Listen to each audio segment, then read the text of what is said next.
You slept 8 hours last night. You ate well today. You went to the gym this week. And by 2 in the afternoon, you are exhausted again. Your doctor cannot find anything wrong. Your blood work is normal, but you wake up tired. You drink coffee tired. You go to bed tired. Because the reason you are exhausted is not in your body, and it is not what you think. For years, you have been told the same answer. Sleep more, eat cleaner, exercise harder, try this morning routine, cut out caffeine. You did all of it, and you're still tired because the modern world has misdiagnosed your exhaustion completely. What you're experiencing is not a body problem. It is a soul problem with physical symptoms. A 19th century Danish philosopher named Søren Kierkegaard wrote about this almost 200 years ago. He called it the despair of weakness. He described it like this: a man wakes every morning. He goes to a job that does not feel like his. He performs a life that does not feel like his. He is exhausted, not because he works too much. He is exhausted because none of it is real to him. His soul is doing the heaviest lifting a soul can do, pretending to want what he is supposed to want, pretending to be the version of himself the world expects. And pretending, Kierkegaard said, is the most exhausting thing a human being can do.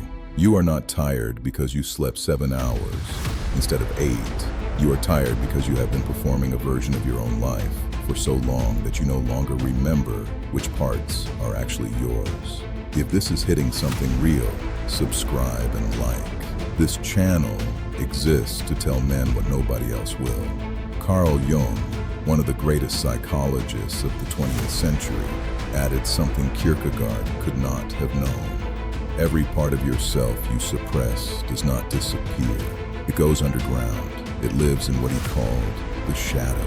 Your unexpressed anger, your buried ambition, the career you abandoned, the truth you never told someone, the version of yourself you decided you couldn't be. These do not vanish when you ignore them. They sit beneath your conscious mind, demanding energy, constant energy you do not have. Imagine carrying a full backpack everywhere you go for years, never taking it off, pretending it is not there.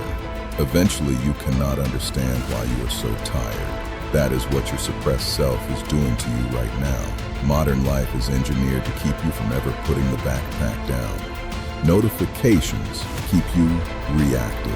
Algorithms keep you stimulated. Work keeps you productive. Entertainment keeps you distracted.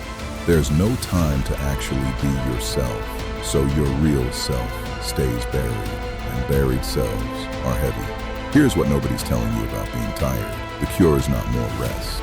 You can sleep 10 hours and wake up just as tired as 8 because the exhaustion is not coming from sleep. The cure is alignment. When you live a life that is actually yours, work that means something, relationships you actually want, choices you actually believe in, your energy returns. Men who do work they love, work 14-hour days, and feel alive. Men who pretend their way through 8-hour days come home destroyed. Your body is not separate from your meaning. It runs on it. A life without meaning is exhausting in a way no amount of sleep can fix. So ask yourself the question most men avoid. What part of your life is actually yours? Not what you tolerate, not what you have settled for, the actual thing you would defend with your last breath. If the answer is none of it, that is why you are tired. You do not need a vacation. You do not need a new supplement. You need to start taking pieces of your life back. One conversation you have been avoiding. One project you have been postponing. One truth you have been swallowing. One dream you pretended you outgrew. The moment you start living something that is actually yours, your body knows. The fog clears. The weight lightens. You were not tired. You were carrying a life that was not yours. The man who lives his own life is never as tired as the man who performs someone else's. That is the real exhaustion crisis of your generation. The only cure is to stop pretending. Start today. One small piece, one honest choice, one thing that is actually yours. The energy is waiting on the other side. It always was.